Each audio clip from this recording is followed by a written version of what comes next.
Nessa aula nós vamos falar de sistema de ponto flutuante. Eu vou começar fazendo um paralelo entre números no papel e números no computador. O modelo numérico que nós utilizamos no papel é a reta real, é o conjunto dos números reais. E esse conjunto, ele representa, numa perspectiva geométrica, números como sendo pontos ao longo de uma reta contínua, como vocês podem ver aqui. A reta real, ela inclui tanto os números inteiros, quanto os números racionais e até os irracionais, que como raiz de 2 é, que é a base natural do logaritmo, ou π. Aqui, como nós temos um contínuo de números, a quantidade de números nesse modelo aqui é infinita. A diferença fundamental para os números no computador é que no computador o sistema numérico não é mais a reta real, mas é um subconjunto dela que é chamado sistema de ponto flutuante. E a principal diferença é que num sistema de ponto flutuante você tem uma quantidade finita de números disponível. Você não tem mais uma infinidade de números como você tem na reta real. E esses números também estão dispostos ao longo de uma reta aqui, mas como é uma quantidade finita, você introduz buracos nessa reta aqui, então, de forma que a gente diz que essa reta é discreta. Entre dois números consecutivos num sistema de ponto flutuante, você não necessariamente você tem um bom espaço que não é preenchido, tá? Agora eu quero passar a definição formal de um sistema de ponto flutuante, mas antes disso eu quero que vocês comecem a enxergar eh, um número real num certo formato que vai ser útil aqui para a gente definir um sistema de ponto flutuante. A gente viu nas aulas passadas que em representação decimal, representação binária ou numa representação numa base qualquer, um número sempre pode ser escrito como a soma de uma parte inteira mais uma parte fracionária. Eu quero focar agora na parte fracionária. Vamos pensar que nós temos um certo número x e que ele pode ser escrito nesse formato que está aqui, em parte fracionária. Olha, 0, uma sequência de dígitos, de t dígitos, tá? Agora eu vou pegar essa parte fracionária que está aqui, isso aqui é a parte fracionária de um número, e vou multiplicar isso pela base, onde eu estou representando essa parte fracionária, elevado a um certo expoente. Se eu pegar a parte fracionária e multiplicar por essa base elevada a esse certo expoente aqui, é um certo número que a gente chama de x. Eu vou chamar aqui nessa representação, essa parte fracionária aqui de mantissa, tá? E sempre que eu multiplicar a mantissa por uma base elevada a um certo expoente, eu digo que eu tenho a representação em ponto flutuante desse número x, que é o resultado desse produto aqui. O que é um sistema de ponto flutuante, então? Um sistema de ponto flutuante é um subconjunto da reta real, ou seja, um subconjunto dos números reais, onde cada elemento desse subconjunto tem esse formato que eu acabei de apresentar aqui, mantissa vezes base elevada a um certo expoente.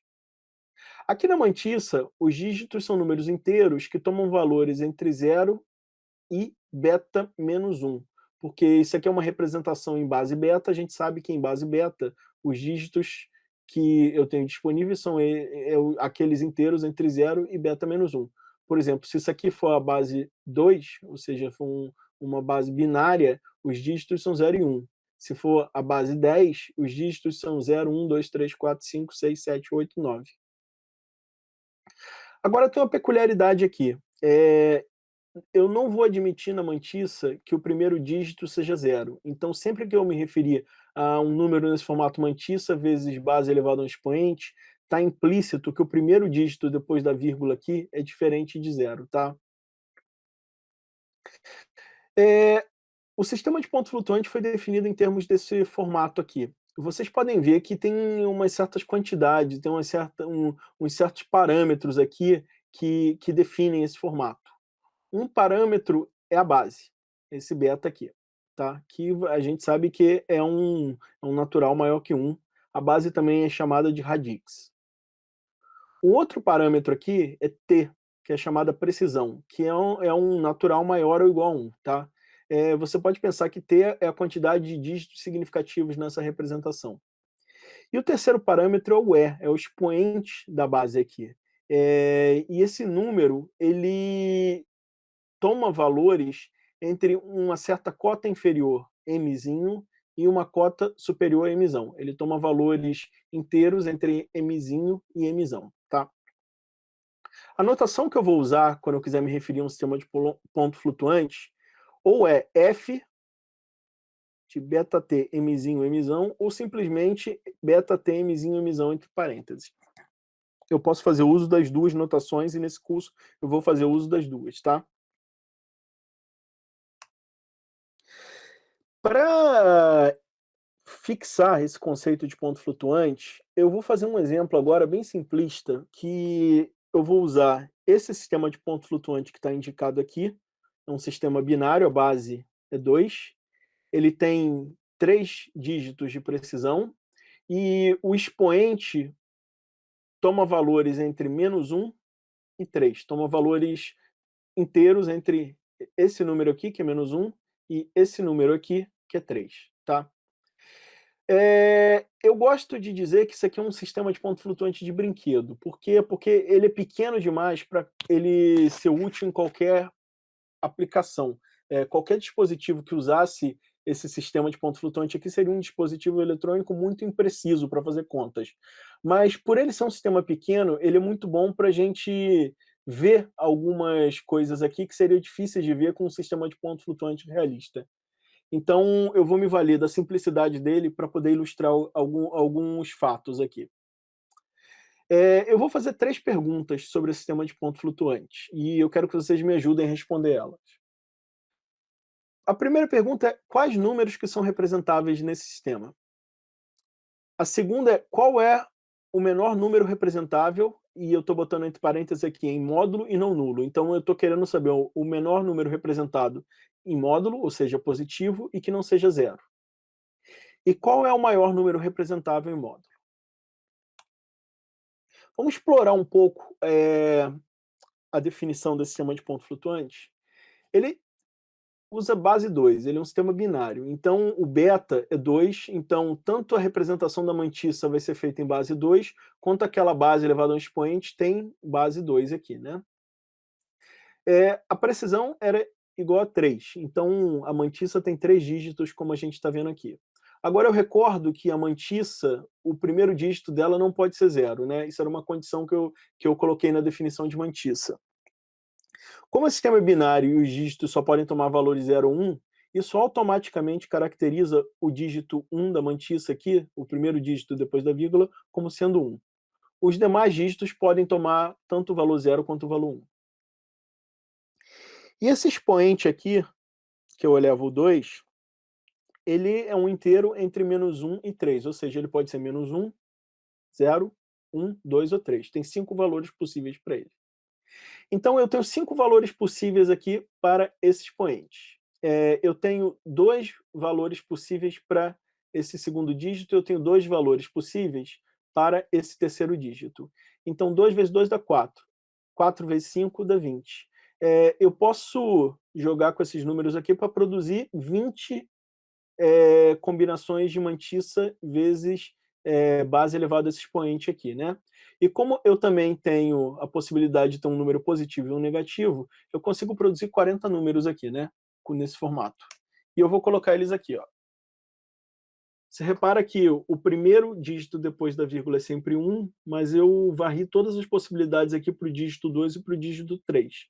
Olha, 1, 0, 0, e aqui, depois do 1, 0, 0, eu vou varrer todas as possibilidades para o expoente, -1, 0, 1, 2, 3. Aqui agora eu fiz o terceiro dígito sendo 1, então é 1, 0, 1, e eu estou varrendo todas as possibilidades de expoente. Depois eu faço o segundo dígito 1 e o terceiro 0, e varro todas as possibilidades de expoente. E por último, eu faço os 3 dígitos como sendo 1, e varro todas as possibilidades de expoente. A gente tem 40 números aqui, né? Esses números estão sendo representados na base 2. Você está vendo o 2 aqui, logo depois do parêntese, para dizer que isso é na base 2. Agora, como a gente tem mais intuição na base 10, eu vou colocar aqui agora em azul que números decimais esses números binários aqui correspondem. E vocês estão vendo aqui. 0,25, 0,50, 1, 2, 4. Aqui agora 0,3125, 0,6250, 1,25, 2,5, 5, 0,3750, 0,75, 1,5, 3, 6, 0,4375, 0,8750, 1,75, 3,5, 7. O que vocês podem ver aqui é que com a mantiça fixa, conforme eu vou aumentando o expoente, o número vai dobrando, né? Isso foi verdade para todas as mantiças que eu mostrei. Eu vou plotar aqui agora uma representação desses números na reta real. Vocês estão vendo aqui que cada traço desse aqui corresponde a um desses números aqui. E um fato que fica bem óbvio quando a gente faz esse desenho aqui na reta real é que um sistema de ponto flutuante, os números que compõem esse sistema de ponto flutuante, eles não estão uniformemente espaçados ao longo da reta real. A gente pode ver aqui que o espaçamento entre eles não é uniforme, né? E quanto mais longe eu vou do zero para a direita na reta real, mais esparso está ficando a localização desses pontos, né? Ou seja, quanto maior for o número, mais longe ele está do seu vizinho no sistema de ponto flutuante, né? Você pode ver aqui que aqui perto do zero os números estão mais próximos, mas quando eu vou indo para cá, para o 2, para o 3, para o 4, para o 5, eles estão ficando cada vez mais afastados. Esse sistema de ponto flutuante aqui é de brinquedo, né? Mas isso é um fato que é verdade para qualquer sistema de ponto flutuante. Se eu usasse um sistema de ponto flutuante bem realista, os números também estariam não uniformemente espaçados.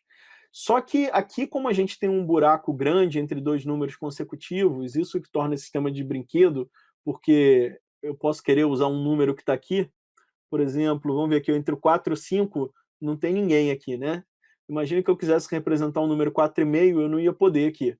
Num sistema realista, esse espaçamento aqui não é tão grande quanto que esse que a gente está vendo aqui, mas ele existe. Você pode pegar dois números quaisquer que estejam no sistema de ponto flutuante realista, entre eles dois existem uma infinidade de números que não são representáveis. Então, eu já estou em condições agora que eu destrinchei um pouco esse sistema de ponto flutuante e responder aquelas questões que eu coloquei no slide anterior. A primeira questão é quais eram os números que são representáveis.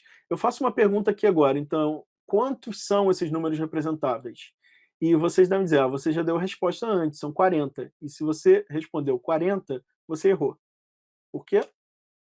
Porque além dos 40 números que eu mostrei no slide anterior, o número zero também é representável. Então esse sistema de ponto flutuante de brinquedo aqui tem 41 números representáveis. Aqueles 40 da tabela anterior e mais o zero. O menor representável ali nós vimos que era 0,25 e o maior era 7.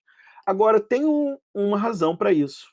O menor representável é o que tem a menor mantiça multiplicada pela base elevado ao menor expoente. E o maior representável é o que tem a maior mantiça multiplicada pela base elevado ao maior expoente. Então, o menor expoente era 1 e a menor mantiça era 0,100. Então, esse produto aqui produziu 0,25, que é o menor representável em módulo e não nulo. E o maior representável em módulo é o que? A maior mantiça, que é essa, elevado vezes 2 elevado ao maior expoente, que é 3. Isso produz o 7. Alguns fatos aqui, se eu tiver um sistema genérico, não mais aquele em particular que eu fiz um exemplo agora, como é que é a cara do menor número representável? Ele sempre tem essa estrutura que vocês estão vendo aqui. O menor representável, quando eu digo sempre o menor representável, está implícito que é em módulo e não nulo. Ele tem a menor mantiça possível. A menor mantiça possível é 0, 1, que é o menor dígito possível em qualquer base que eu use, e os demais dígitos todos iguais a 0. Eu estou numa base beta aqui. E a base beta aqui, que eu multiplico a mantiça, ela é elevada ao menor expoente possível, que é aquele mzinho, né, do sistema de ponto flutuante. Já o maior representável em módulo, ele tem que ter a maior mantiça possível. A maior mantiça possível é aquela que os t dígitos são iguais ao beta menos 1, né, que é o maior dígito possível. E o maior expoente possível aqui é o mzão. Então, esse aqui é o maior representável. eu chamo o menor representável de L e o maior representável de U. Um outro fato é que o número zero, ele admite diversas representações no sistema de ponto flutuante. Existe uma representação padrão para quando você digita o zero pela primeira vez, mas se o zero for obtido como resultado de uma conta, ele pode ter uma representação diferente da padrão. Lembra aquela regra que o primeiro dígito da mantissa tem que ser diferente de zero? Isso vale para qualquer número, exceto o zero. No zero, a gente abre exceção a essa regra. O zero é representado por uma mantissa totalmente nula e por um vezes beta elevado a um certo expoente. Agora, no zero, ele admite várias representações, porque esse expoente aqui pode ser qualquer número nesse intervalo de expoente representável aqui. Tá? Agora eu quero passar a falar um pouco do que eu vou chamar de a geometria do sistema de ponto flutuante. Dá para a gente dar uma interpretação geométrica para alguns lugares geométricos interessantes do sistema de ponto flutuante. Eu vou definir 3 regiões aqui e vou ilustrar como elas são, como elas caracterizam o sistema de ponto flutuante. A primeira região eu vou chamar de região de underflow. E esse conjunto underflow aqui, ele é quem? Ele é definido pelos números do sistema de ponto flutuante. Um número do sistema de ponto flutuante é representado por FL de x, ou seja, float de x, tais que são os números do sistema de ponto flutuante que são menores em módulo que o menor representável e não nulos. Porque menor em módulo que hélio, o zero também é, mas o zero é representável, né? Então eu deixo o zero de fora da definição desse conjunto de underflow. Se eu olhar aqui essa ilustração da reta aqui embaixo, esse conjunto underflow é essa região vermelha aqui. São os números que não são representáveis no sistema de ponto flutuante porque são pequenos demais. Tá? Eles são menores que o L. A região de overflow, por outro lado, são aqueles números, ela é caracterizada pelos aqueles números do sistema de ponto flutuante que não são representáveis por serem grandes demais. Eles são maiores em módulo que o U, que o maior representável. Então, aqui na reta, eles estariam aqui, estariam na região mais externa, tanto nos positivos quanto nos negativos, né? E tem uma terceira região que eu chamo de região representável, que é essencialmente o complementar dessas outras 2 regiões que eu apresentei. São os números do sistema de ponto flutuante que se situam na faixa representável e união com o zero, porque o zero também é representável. Então, seria essa região verde aqui. Está entre o overflow e o underflow, mais o zero.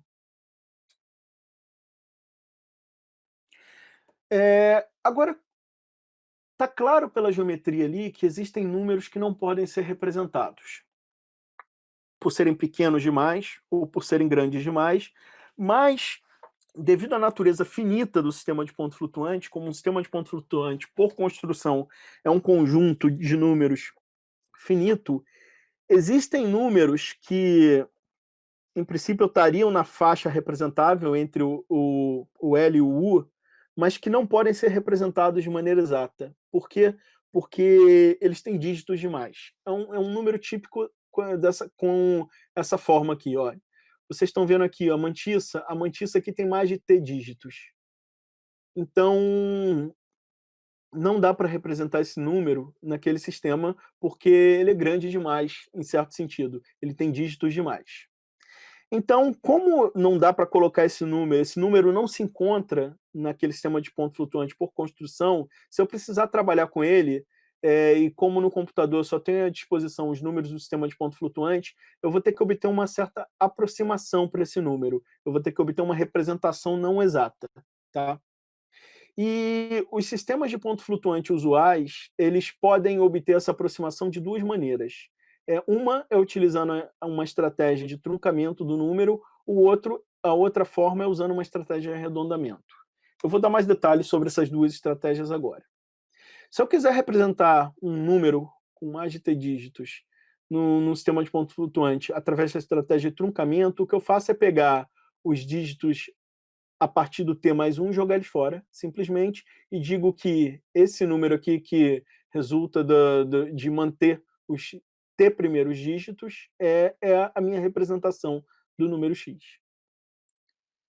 Agora, eu estou jogando informação fora aqui, né? Então, provavelmente, eu estou perdendo precisão com isso. Então, a outra forma que tem de eu aproximar um número no sistema de ponto flutuante é, em vez de eu jogar simplesmente a parte excedente da mantissa fora, é usar uma certa regra que busca compensar um pouco a perda de informação.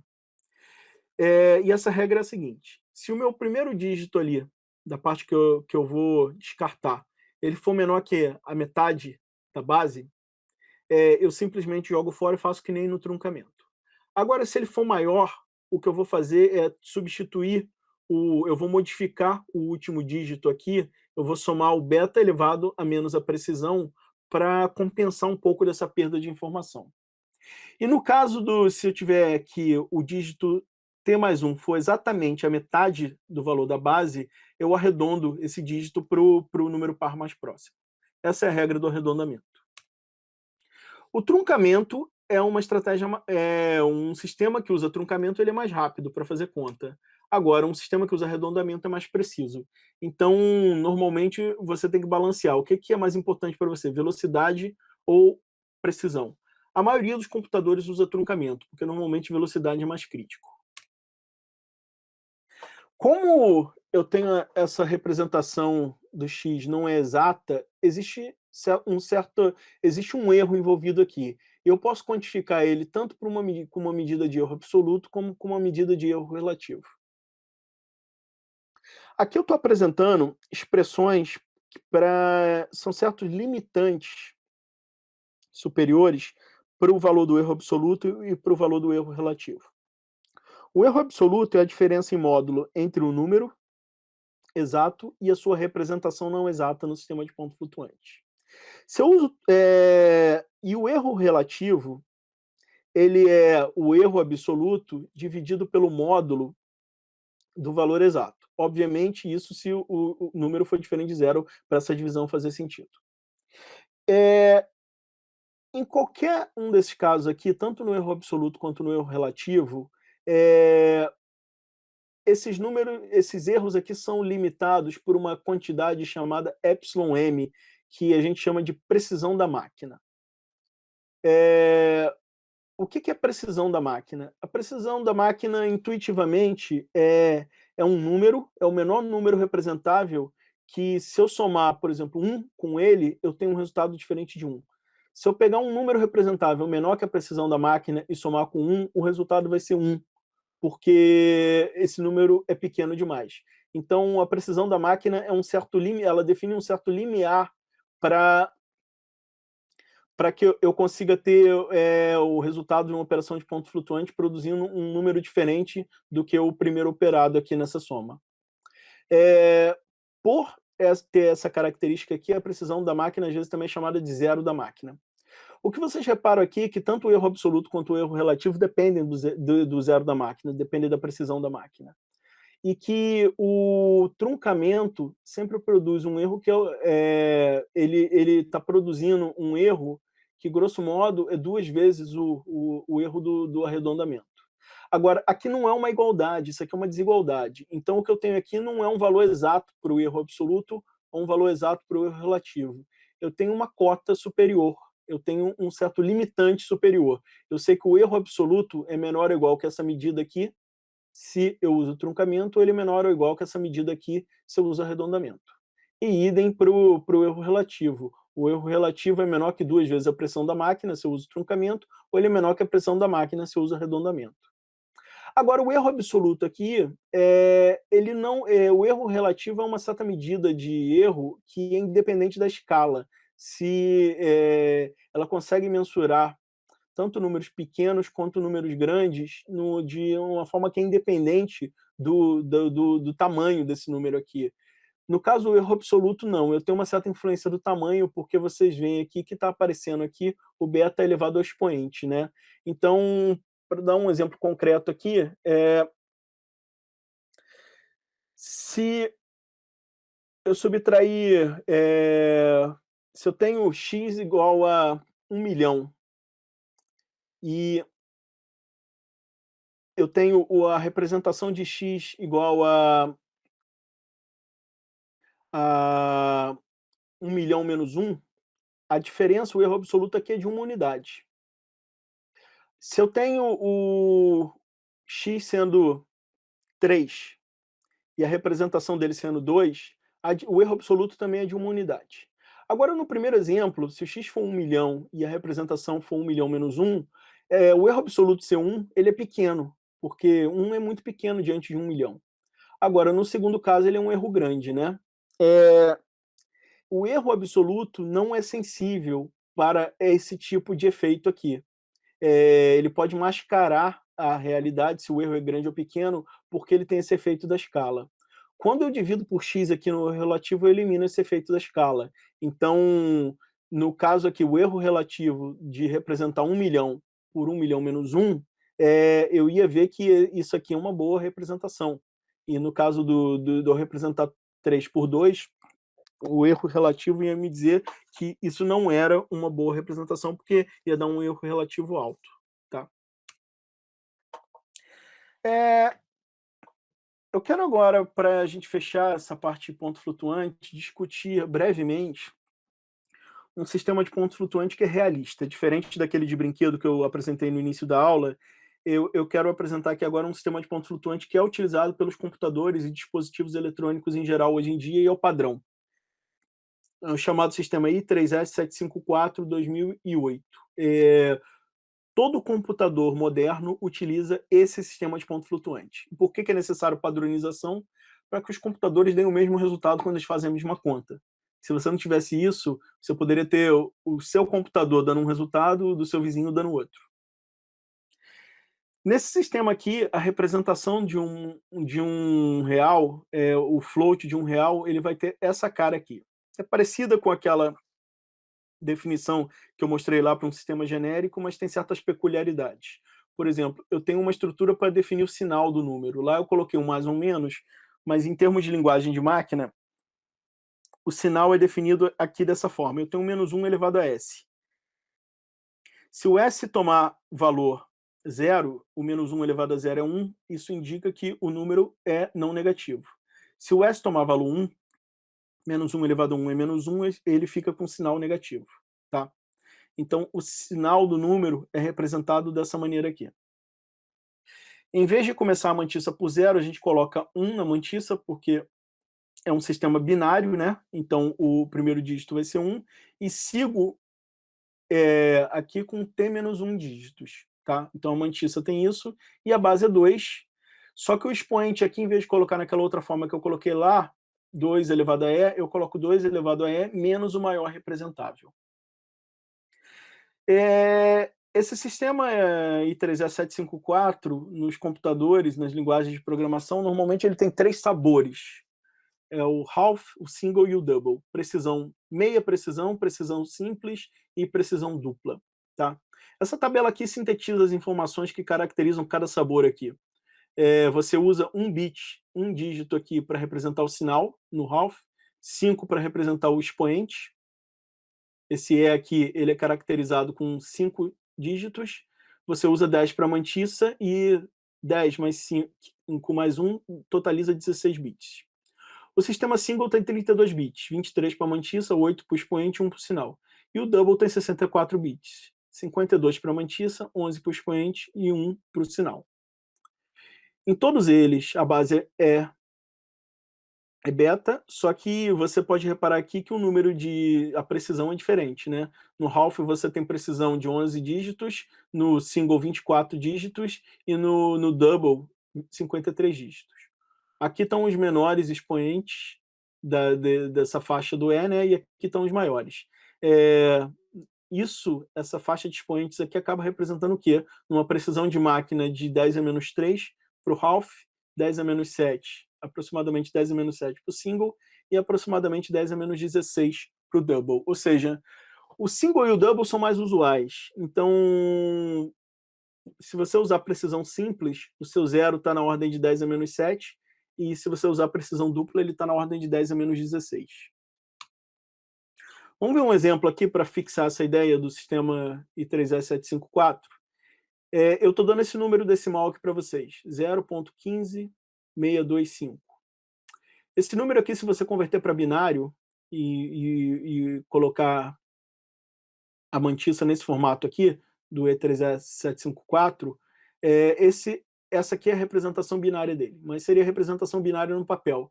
Se eu for colocar no computador, com um sistema de precisão simples, eu vou gastar um dígito para o sinal, tá? Como ele é positivo, eu vou colocar um zero aqui. Eu vou gastar 1, 2, 3, 4, 5, 6, 7, 8 dígitos para representar o expoente e vou gastar 23 dígitos para representar a mantissa. Vocês estão vendo aqui que esse é o expoente, que está representado aqui, nessa faixa verde, e a mantissa está aqui, 1, 0, 1, todo o resto 0, ela está representada aqui, né? O primeiro 1 não entra, mas 0, 1, os demais entram, né? Se você desenvolver essa expressão aqui, você vê que retorna esse número. No caso da precisão dupla, o que eu faço é aumentar a quantidade de dígitos disponíveis para representar o expoente e aumentar a quantidade de dígitos disponíveis para representar a mantissa. O que é óbvio nisso aqui é que eu ganho precisão, né? Números que não são representáveis aqui no sistema de precisão simples podem ser representados aqui na precisão dupla, né?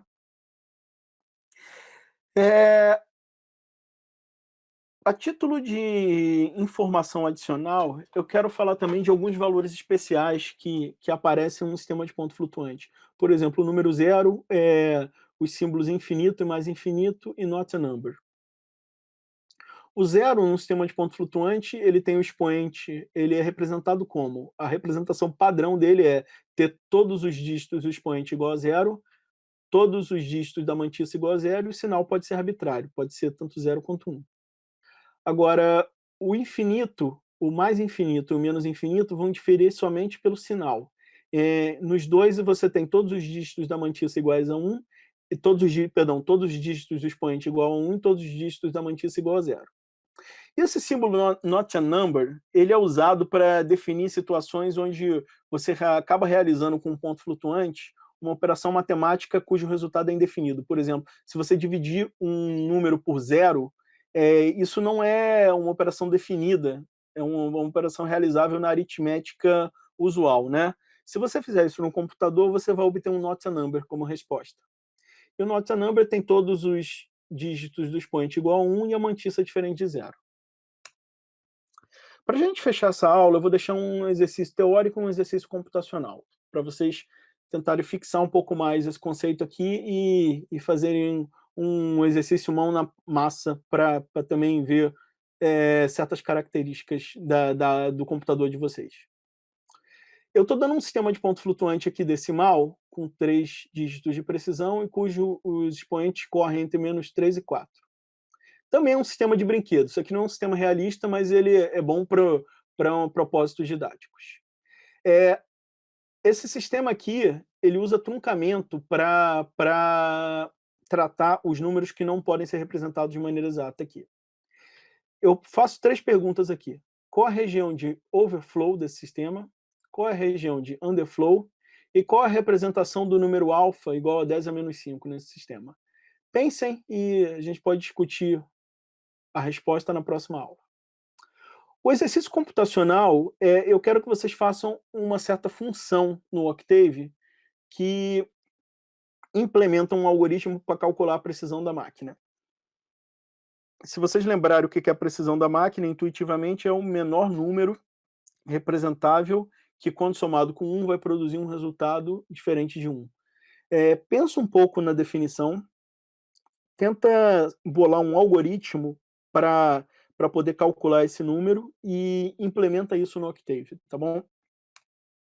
Bem, pessoal, se vocês gostaram dessa aula, pode ficar à vontade para compartilhar ela e até a próxima.